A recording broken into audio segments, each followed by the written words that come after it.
ঘুমের দেশে অভিনেতা রাহুল অরুণোদয় বন্দ্যোপাধ্যায় কিন্তু পিছনে রেখে গেলেন হাজার প্রশ্ন। কিভাবে জলে পড়ে গেলেন রাহুল? বাকি মেম্বারদের সামনেই কিভাবে ঘটল দুর্ঘটনা? সহ অভিনেত্রীকে বাঁচাতে গিয়েই কি মর্মান্তিক পরিণতি? নিরাপত্তা ব্যবস্থা কেমন ছিল? এই সব প্রশ্নের উত্তর খুঁজছে পুলিশ। আর এই তদন্তে নেমেই তাদের হাতে এসেছে দুর্ঘটনার সময়ের একাধিক ফুটেজ। ভোলে বাবা পার করেগা ধারাবাহিকের শুটিংয়ের সময় দুর্ঘটনাটি ঘটে।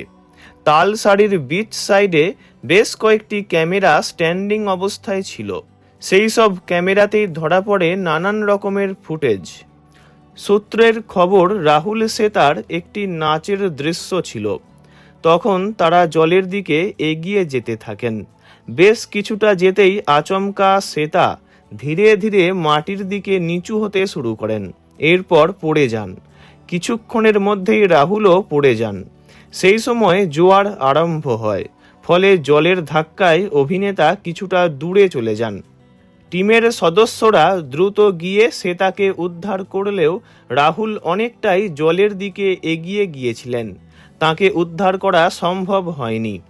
এরপর প্রায় 2 ঘন্টার কাছাকাছি তল্লাশি শেষে রাহুল বন্দ্যোপাধ্যায়কে উদ্ধার করে টেকনিশিয়ানরাই। প্রত্যক্ষদর্শীরা জানিয়েছেন, সেতাকে বাঁচাতে গিয়েই জলে পড়ে যান রাহুল। তিনি সাঁতার জানতেন না। আজ তমলুক মেডিকেল হাসপাতালে অভিনেতার দেহের ময়নাতদন্ত হবে। কাল রাতেই হাসপাতালে দেহ নিয়ে আসা হয়েছে। পরিচালক শুভাশিস মণ্ডলের কথায় বিকেল প্রায় 5টা নাগাদ তালসারি সৈকতে শুটিং চলছিল। দৃশ্য অনুযায়ী জলের ধারে গোড়ালি সমান জলে দাঁড়িয়ে সংলাপ বলার কথা ছিল ধারাবাহিকের নায়ক রাহুল ও নায়িকা সেতার। কিন্তু সেই নির্ধারিত সীমার বাইরে হঠাৎই সমুদ্রের দিকে এগোতে শুরু করেন রাহুল। ইউনিটের তরফে বারবার তাকে থামতে বলা হলেও তিনি এগোতেই থাকেন, এমনটাই জানিয়েছেন শুভাশিস। তিনি জানিয়েছেন, আচমকাই ভারসাম্য হারিয়ে ফেলেন রাহুল। জলে ডুবে যেতে থাকেন।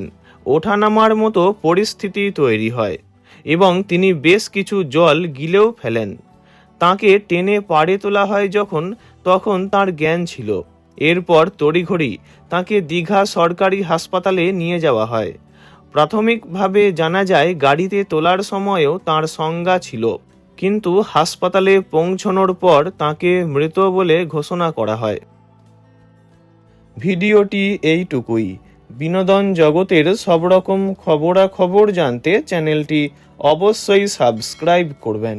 ধন্যবাদ।